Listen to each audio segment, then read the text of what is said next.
contribuido a la alimentación, ¿no?, de la carne de cerdo.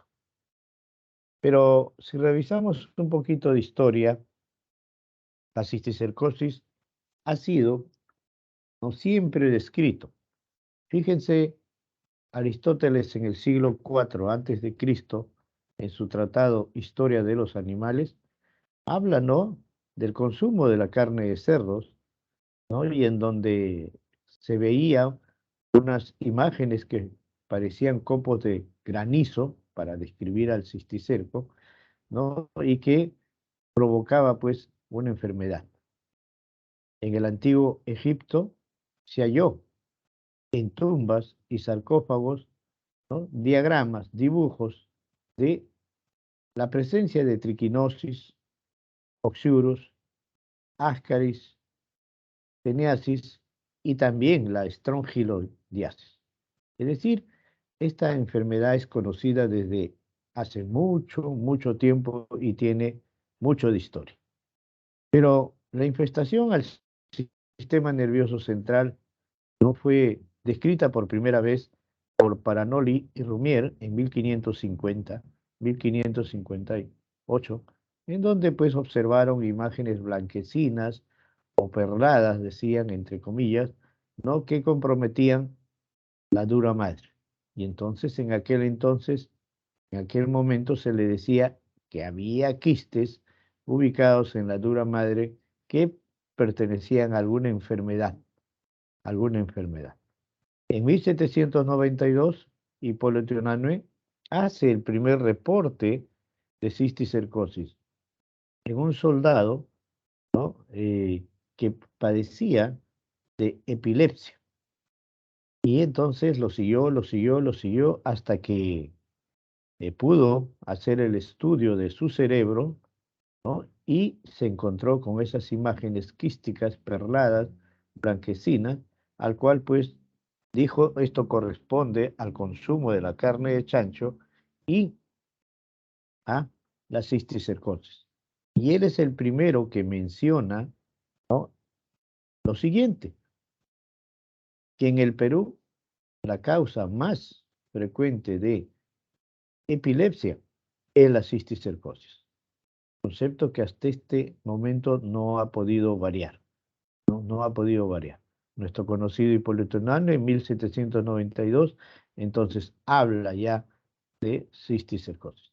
Es por esto que en 1984, ¿no?, la Organización Mundial de la Salud y el MINSA en el 2001 declaran a esta enfermedad un problema de salud pública.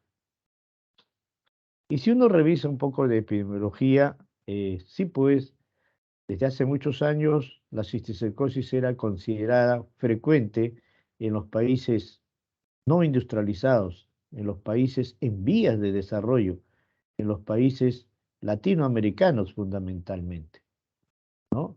Sin embargo, a través de los años, debido a los viajes constantes de países latinoamericanos eh, en vías de desarrollo a países eh, desarrollados, pues debido a la migración externa que se ha llevado a nivel mundial, ¿no?, hoy se puede considerar que la cisticercosis está distribuido tanto en los países desarrollados como en los países subdesarrollados.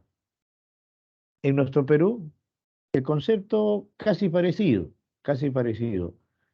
Hace muchos años se pensaba y se ve hasta ahora, ¿no?, que había pues un predominio de esta enfermedad, de esta patología de cisticercosis, ¿no?, en los departamentos de la selva, de la sierra, en las regiones de la sierra y de la selva, fundamentalmente, y en menor porcentaje en las regiones de la costa o en los departamentos de la costa. Sin embargo, también a través de los años, debido a la migración interna que ha habido en nuestro Perú, hoy podemos considerar que esta patología está distribuida en casi sinónimos o equivalentes porcentajes, tanto en regiones correspondientes a la selva, sierra y costa. Es decir, ahora ya es una patología que está equidistribuida en nuestro Perú. Y es por eso que en una oportunidad, cuando se hizo un trabajo acerca de la prevalencia de epilepsia en nuestro Perú, sí logramos encontrar, ¿no? Logramos encontrar, cuando viajamos a las regiones de la selva, de la costa, de la sierra, encontramos pues que había una gran cantidad de pacientes con epilepsia debido a cisticercosis, ¿no? Y entonces ahí fue que remarcamos en ese trabajo lo que Hipólito Unanue lo dijo en años anteriores, ¿no? Que la causa más frecuente de epilepsia en nuestro Perú es la cisticercosis. Cuidado con esa pregunta, no solo, no solo para los exámenes correspondientes, sino también para cuando seamos internos y cuando seamos residentes, cuando hagamos el examen de residentado. Bien, pero regresando un poco a la descripción del gusano adulto, eh, el gusano adulto tiene tres grandes porciones: la cabeza, el cuello y el estóbilo o estrobilo para algunos autores. La cabeza o escólex es, tiene una forma globular, tiene una forma globular y que mide aproximadamente 1 milímetro, pero que se caracteriza porque ahí va a tener ventosas, ganchos, aproximadamente de 3, 4 o 5 ventosas que van a servir para fijarse en la pared intestinal. Luego está descrito el cuello, ¿no? Porción posterior, que es la zona fundamentalmente de crecimiento, que es la zona fundamentalmente de crecimiento.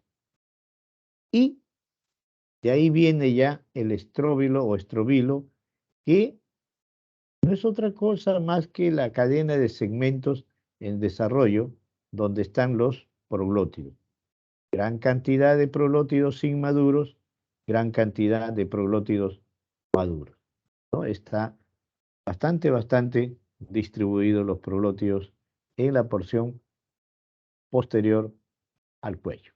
Entonces, tres grandes porciones en el gusano adulto. Acá, por ejemplo, si vemos una ampliación de la cabeza del escólex, lo que hablaban, ¿no? La característica de la cadena de ganchos o ventosas, una forma aparentemente globular, ¿no? Y que esto es la característica, ¿no? Y como se dice, tiene el elemento para fijarse en la pared intestinal.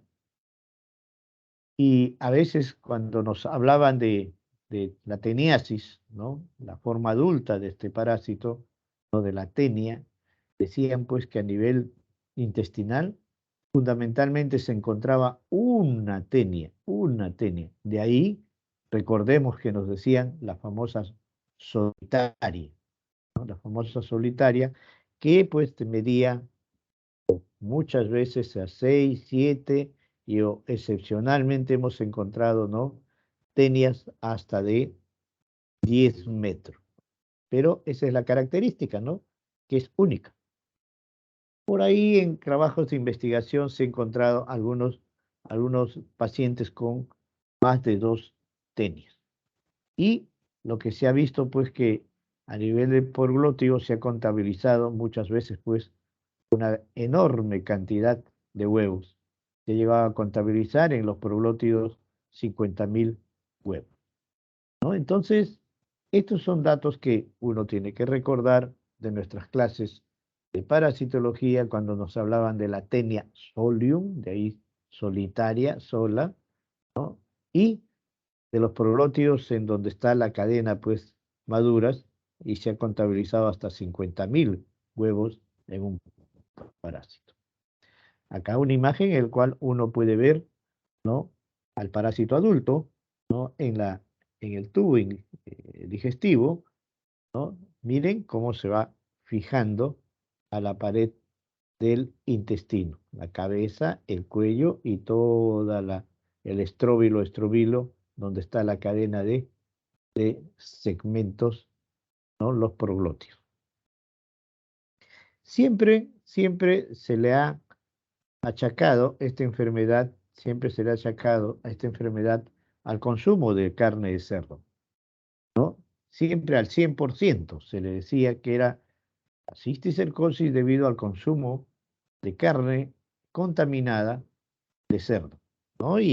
Cuando uno ve en el mercado, en los camales, eh, compra la carne de cerdo, se ve pues estas imágenes redondeadas, ovaladas, blanquecinas y un poquito también perladas, ¿no?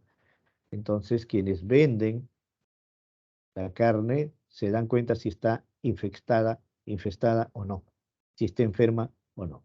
Entonces, mucho se atribuyó al consumo de la carne de cerdo, ¿no? Sin embargo, a través de los años, debido a muchos trabajos de investigación que se llevaron a cabo, nos dimos cuenta que esta enfermedad también ocurría por el consumo de agua contaminada, alimentos contaminados, verduras contaminadas, frutas contaminadas, ¿no? Y a veces, ¿no? Eh, el hecho de consumir el agua directamente de riachuelo, directamente de la sequía, directamente de los ríos, ¿no? Cuando uno va a la sierra, muchas veces quienes hemos ido a la sierra, hemos visto pues que tomamos a veces los aguas de los riachuelos y también de los llamados puquiales. Entonces, en un trabajo de investigación se vio que ahí también estaba el consumo también de estas aguas contaminadas, ¿no? Producían esta enfermedad. Igualmente también se vio que el mismo hecho de no tener las medidas higiénicos sanitarias, ¿no? Y el lavado de manos también era otra forma de ingreso de este parásito, de esta enfermedad hacia el ser humano. Y entonces, hoy por hoy, sí se sigue pensando en que la cisticercosis es debido 50% al consumo de contaminado de carne de cerdo contaminado, pero también a, al hecho de no tener el cuidado de las medidas higiénicas sanitarias, sobre todo el lavado de manos. Por eso se ha encontrado que el huésped intermediario en esta enfermedad es el cerdo, mientras que el huésped definitivo es el ser humano. Y recordar, fijar que la teniasis intestinal es fundamentalmente la forma adulta del parásito y la forma larvaria del parásito, la cisticercosis, es la forma larvaria.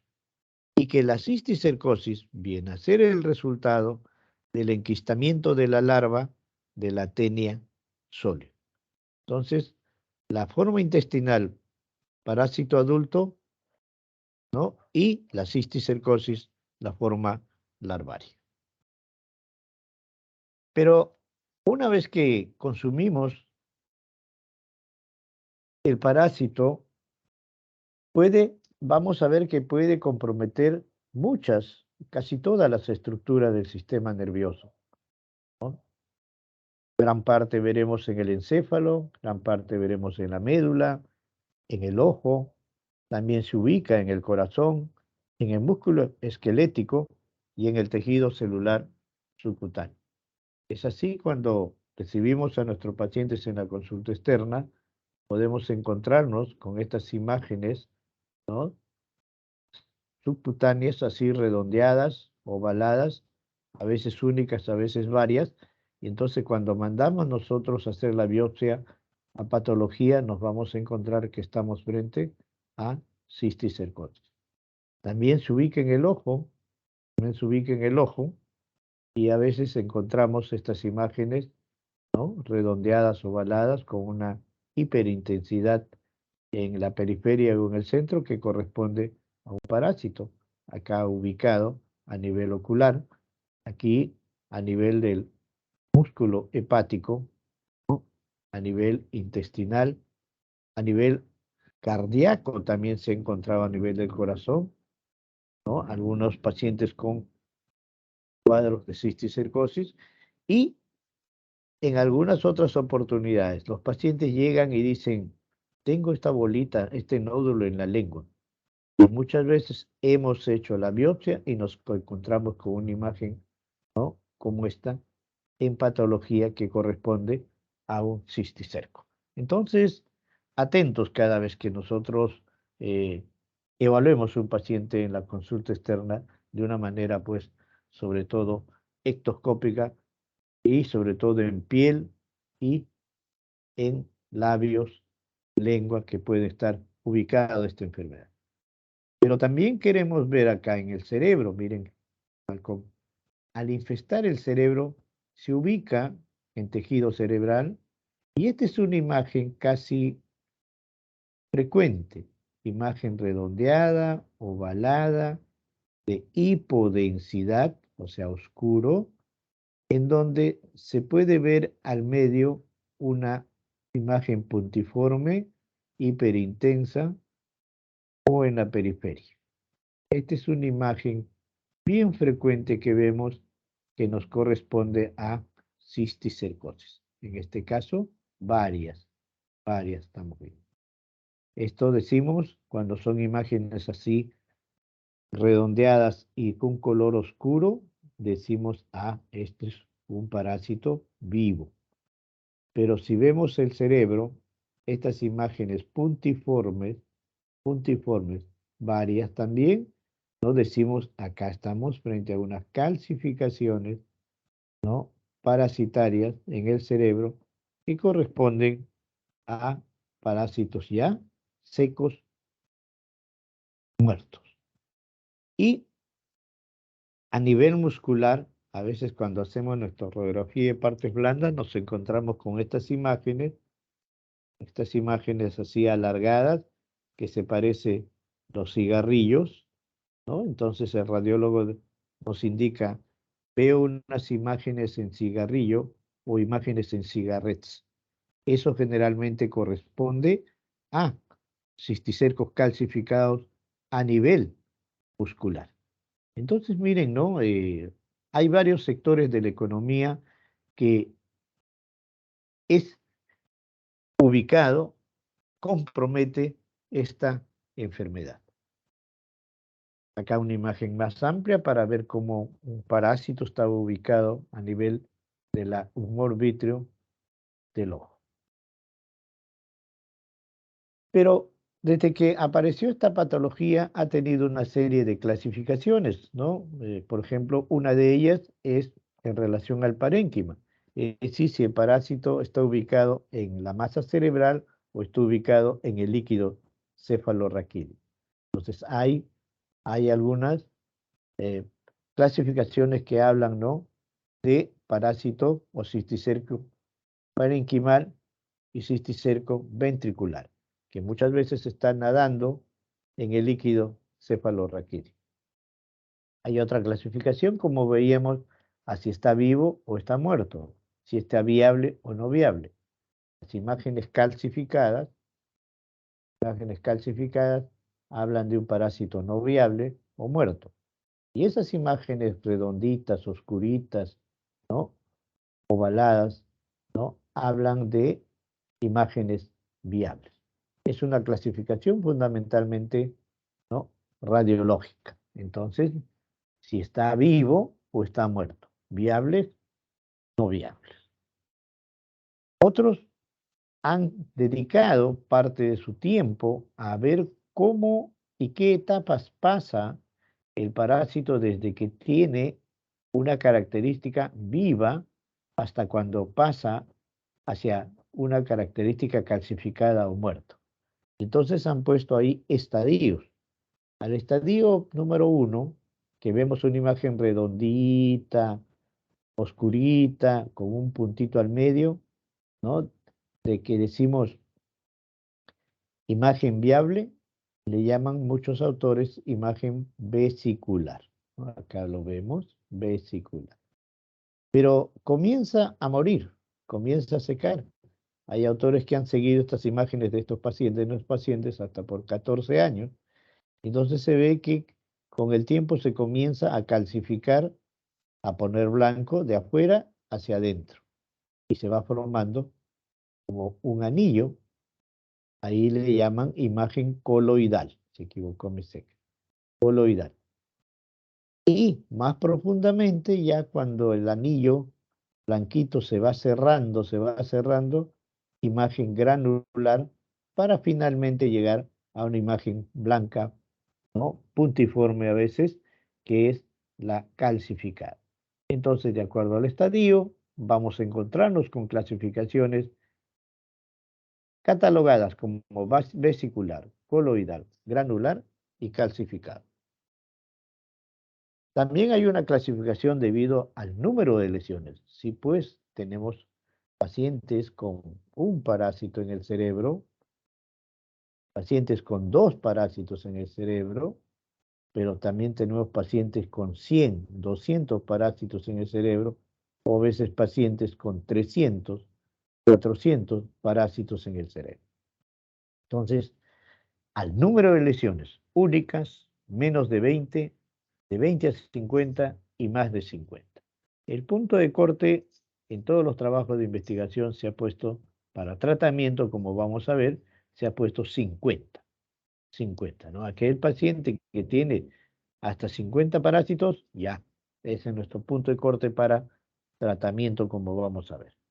Pero sí, hay una gran cantidad de pacientes con una cantidad enorme de parásitos a nivel cerebral. También de acuerdo al tamaño de la lesión. Sí se describe las imágenes redondeadas, como describíamos acá arriba, ¿no? De 1 centímetro, a veces 2 centímetros como máximo, pero a veces nos encontramos con pacientes que tienen imágenes redondeadas parasitarias de 5 o 6 centímetros, ¿no? O a veces de 10 centímetros, 8 a 10 centímetros. Entonces, inclusive le llamamos parásitos gigantes, le llamamos, ¿no? Entonces, esto nos obliga muchas veces a hacer diagnóstico diferencial con los procesos neoproliferativos, ¿no? Entonces, hay parásitos pequeños, medianos y parásitos grandes dentro del cerebro. Y últimamente hay una clasificación que hablan pues de acuerdo a la ubicación, ¿no? Si está en zona crítica, ¿no? Si está a nivel de hemisferios cerebrales o está a nivel de tronco cerebral. Indudablemente cuando está en tronco cerebral, en fosa posterior, es mucho más laborioso, más peligroso, porque rápidamente puede ir nuestro paciente a hacer un cuadro de hipertensión intracraneana, y por eso que tenemos que actuar rápido. Entonces, vamos a encontrarnos con una cadena de clasificaciones, ¿no? Y eso ha ido pues variando a través de los años. Y entonces esa es la razón por la cual las manifestaciones clínicas de esta patología pues van a depender de la ubicación del parásito dentro del cerebro.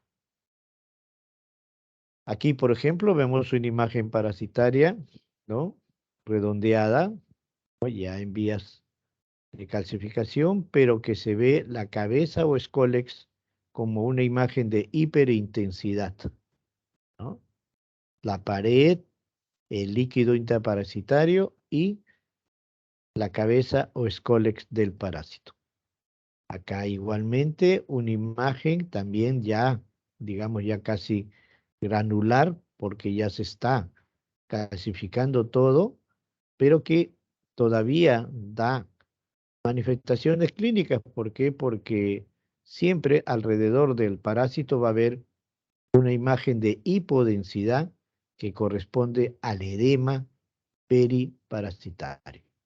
Entonces el tratamiento pues no solo va a ser para solucionar, ¿no?, la muerte del parásito, sino también el edema correspondiente, como vamos a ver en algunos segundos. Y entonces decíamos, va a haber una serie de manifestaciones clínicas. Así, en cisticercosis se describen varios síndromes de presentación. El síndrome convulsivo, que puede imitar a cualquier forma de la clasificación del ILAE.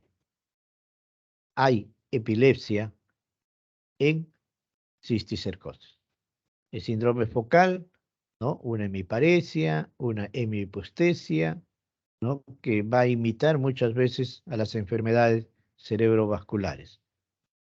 El síndrome psíquico, generalmente confuso demencial, a veces no típico, ¿no? A veces atípico, como decían los maestros, ¿no? Pero va a haber una alteración fundamentalmente confusional que puede ir hasta un cuadro confuso demencial. El síndrome de hipertensión intracraniana, siempre evolutivo, casi siempre provocando hidrocefalia, a veces agudo, a veces fatal.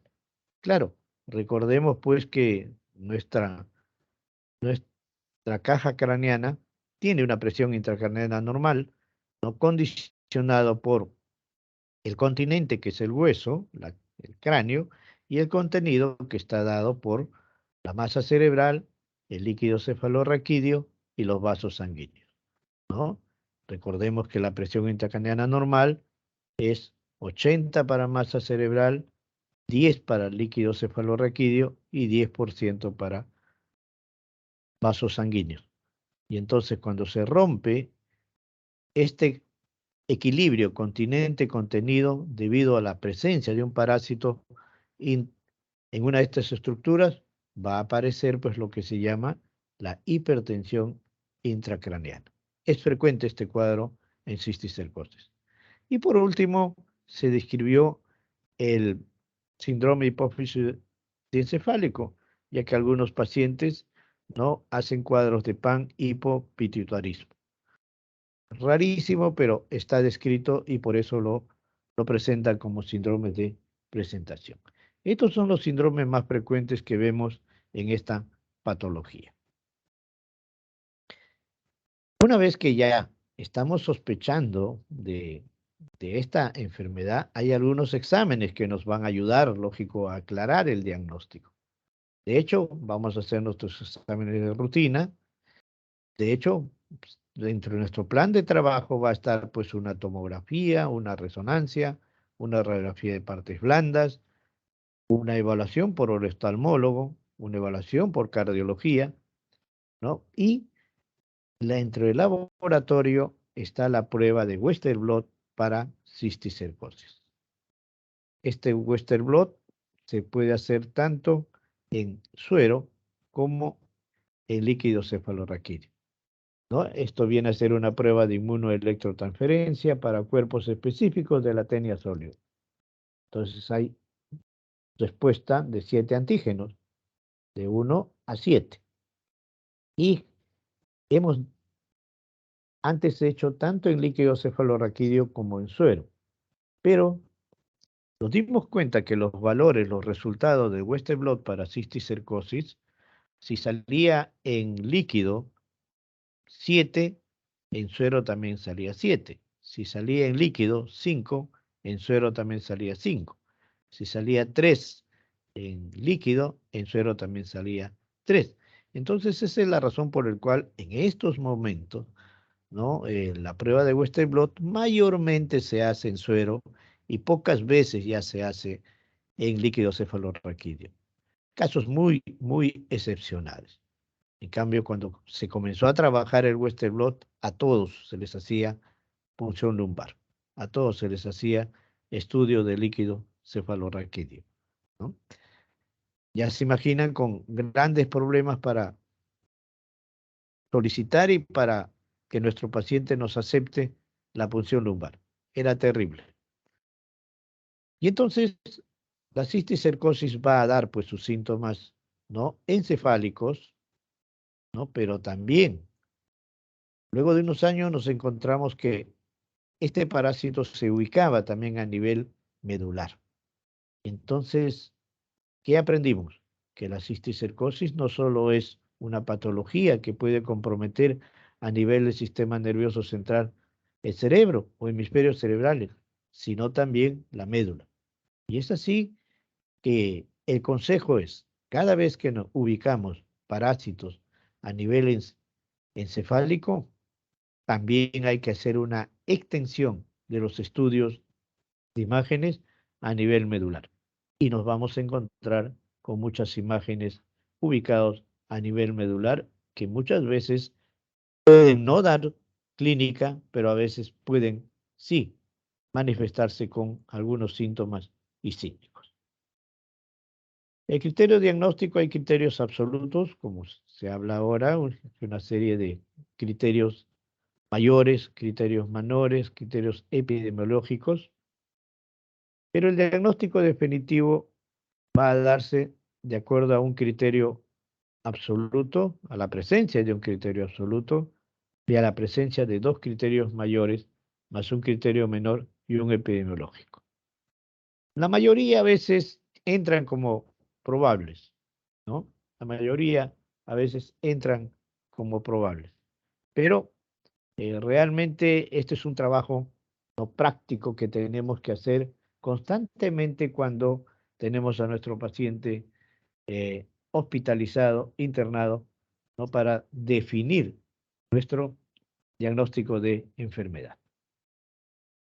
Y también el diagnóstico diferencial, ¿no? Cuando estamos frente a lesiones únicas, hay que hacer el diagnóstico diferencial con neoplasias primarias, a veces con granulomas tuberculosos, a veces con absceso cerebral.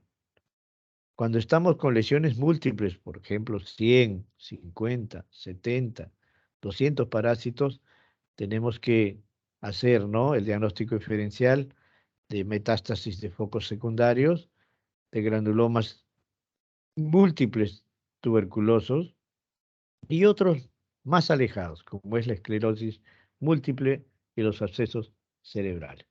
Igualmente, a los cuadros de lesiones subaracnoideas, ¿no?, con la leptomeningitis, con la carcinomatosis, con la meningoencefalitis, a veces por TB, virales y también por hongos.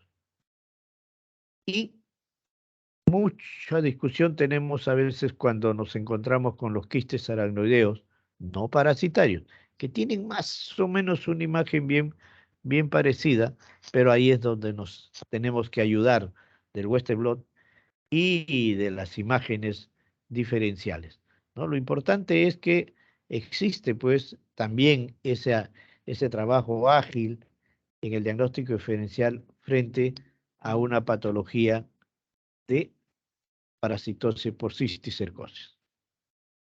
Y entonces aquí viene cómo vamos a tratar esta enfermedad. Sí, pues tenemos que dar tratamiento sintomático, tratamiento con corticoides y tratamiento antiparasitario.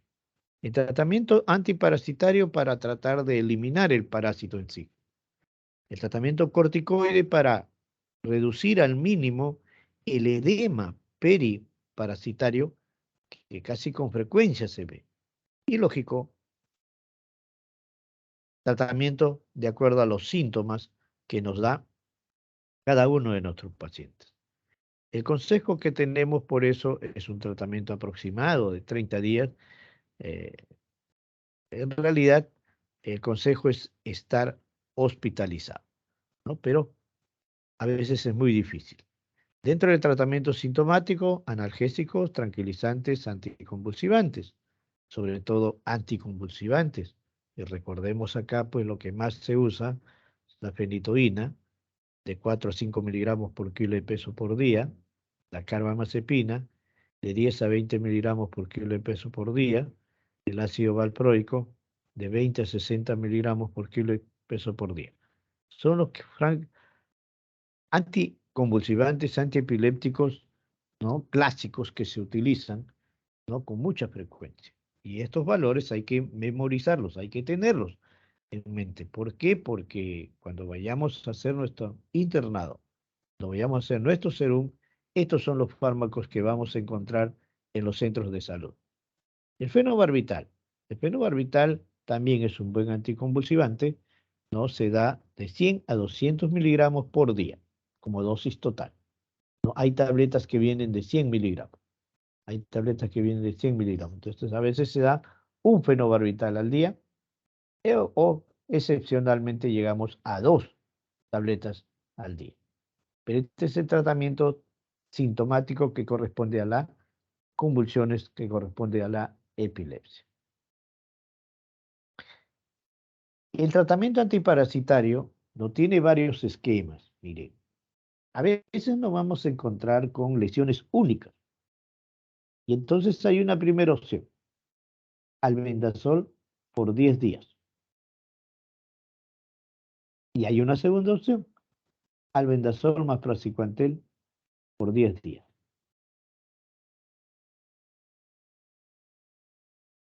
De 2 a 50 lesiones. Por eso decíamos el corte, 50 lesiones.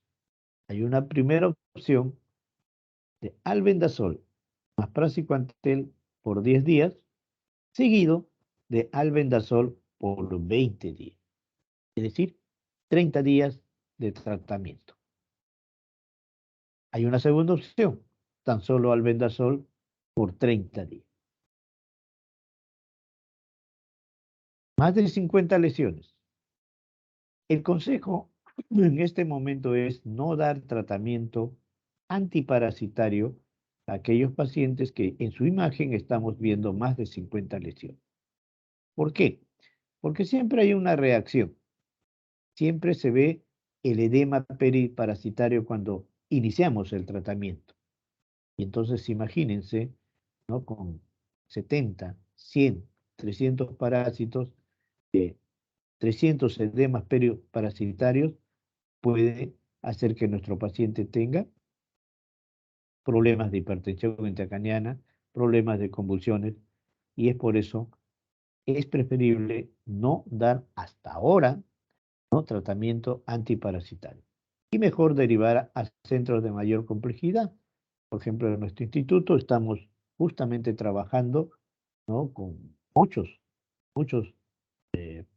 protocolos en pacientes que tienen más de 50 parásitos.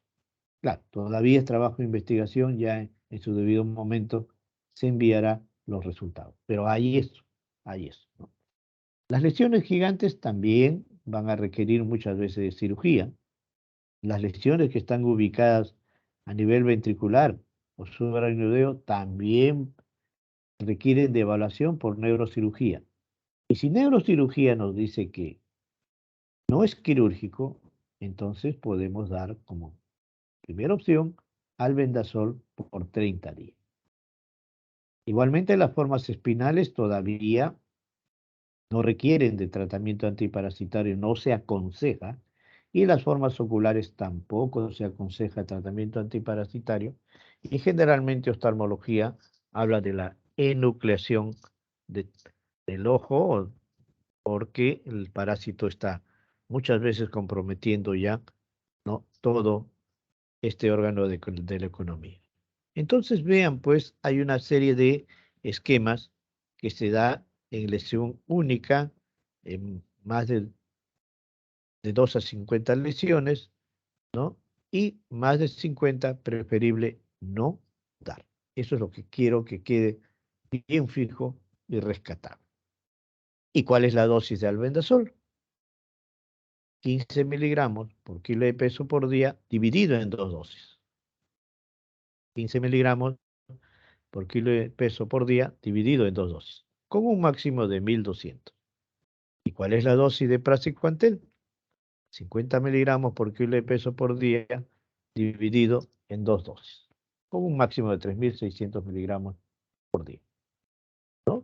Esa es la dosis del albendazol y del praziquantel que se utiliza en la actualidad. Pero al ladito de esto tenemos que usar corticoides, y hay una serie de esquemas de uso de corticoides. Una dosis alta al comienzo, se comienza con 8 miligramos por día, ¿no?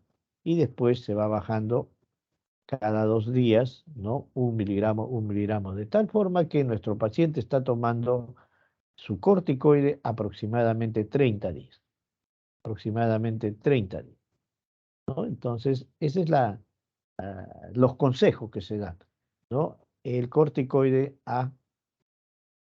paralelamente al lado del tratamiento antiparasitario para que de esa manera no tengamos problemas con el edema que siempre se va a formar, ¿no? Periparasitario. Hay una serie de esquemas de uso de corticoides, pero estos dos son los que más se utilizan. Pero como todo tratamiento tiene ciertas contraindicaciones, como todo tratamiento tiene ciertas contraindicaciones. El tratamiento antiparasitario en el embarazo y lactancia, como no es una emergencia, se puede administrar el tratamiento posterior al cese de la lactancia materna. Es decir, esperar que tenga su bebé, ¿no? Que de los 6 o 7 o 8 meses de lactancia materna y ahí recién se programará el tratamiento, ¿no? Dos, si es que hay una lesión en zona crítica, llámese en tronco cerebral, en donde rápidamente nos puede hacer hipertensión intracraneana, preferible no dar y enviar a neurocirugía o a centros de mayor complejidad. Ya dijimos, más de 50, antes llamado encefalitis cisticercósica, hoy llamado cisticercosis múltiple, ¿no? Pero por ahí, por algunas revistas o algún tratado podemos encontrar todavía este término, ¿no? Cuando hay más de 50 lesiones, hay algunos autores que utilizan, ¿no? El diagnóstico de encefalitis cisticercósica. También no dar tratamiento antiparasitario, más bien derivar a neurocirugía o a centros de mayor complejidad. Y la forma ocular, como ya se manifestó, los oftalmólogos aconsejan la enucleación, no aconsejan tratamiento en las formas oculares. Y cirugía, como hemos dicho, nos ayuda bastante, ¿no?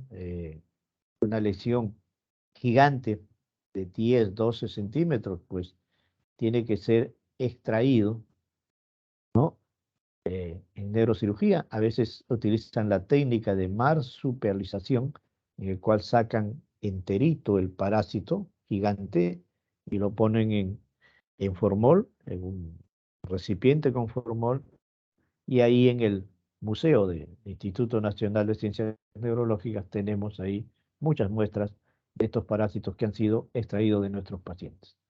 Igualmente, hay la operación a nivel ventricular, ahora que ya se habla de neuroendoscopía, ¿no? Se ve pues que a través de el neuroendoscopio pueden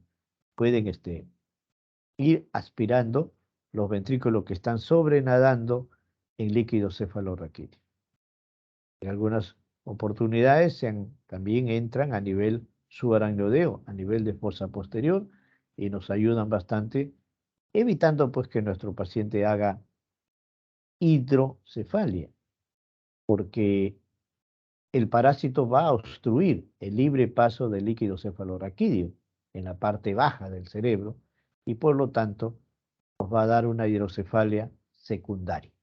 Y ahí también tendríamos pues que pedir interconsulta a nuestros colegas de neurocirugía para que ubiquen la válvula ventrículo peritoneal por hidrocefalia. Muchas veces la hidrocefalia no responde a una operación con una válvula ventrículo peritoneal, otras veces no, ¿no? Entonces, a veces hay necesidad de ubicar hasta 2 válvulas ventrículo peritoneales en los pacientes, ¿no? Y eso es el manejo quirúrgico en esta patología en cisticercosis.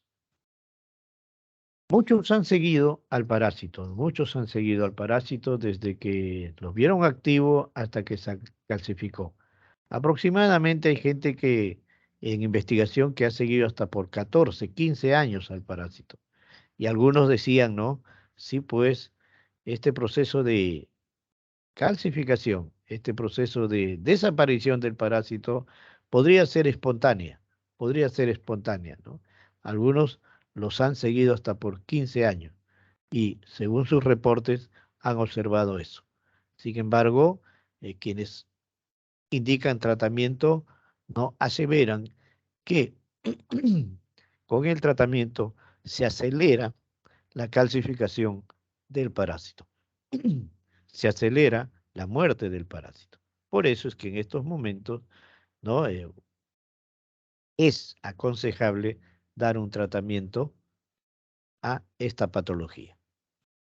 Pero como siempre, la prevención. Hoy, la prevención es mejorar condiciones higiénicas, la eliminación de la teniasolium, mejorar el tratamiento de las aguas residuales, la vigilancia epidemiológica en granjas de porcinos, evitar que los cerdos entren en casas habitadas por personas, limpiar, cocinar bien las verduras, hortalizas y carne de cerdo, y sobre todo, ¿no? Lo que ahora último nos aconsejan a propósito del COVID, ¿no? El lavado de manos, ¿no? Es también una de las recomendaciones que se da como prevención para evitar esta parasitosis.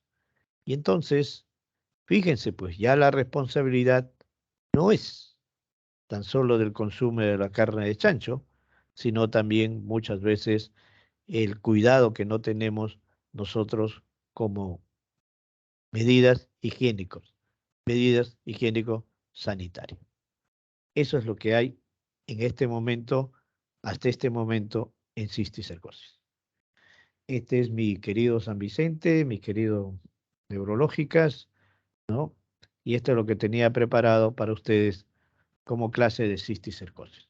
Si tuvieran alguna pregunta, alguna interrogante, encantado.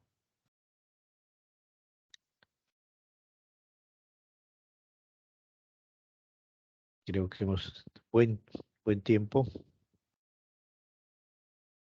Muy bien, jóvenes. Entonces ahí está nuestra neurológica, la sala San Vicente. Ahí hay una sala y hay un salón condicionado para nuestros chicos de Vía Real, un salón que lo hice, ¿no? Que está identificado como Salón de Vía Real, ¿no? El día que ya comencemos con las clases presenciales, ahí volveremos a dar todas nuestras prácticas y nuestras clases de neurología. ¿Ok? Muchas gracias, jóvenes. Señor delegado, delegada, tarea cumplida en esta clase y en el tiempo correspondiente. Gracias, gracias, buenos días. Muchas gracias, doctor. Buenos días. Muchas gracias también. Gracias.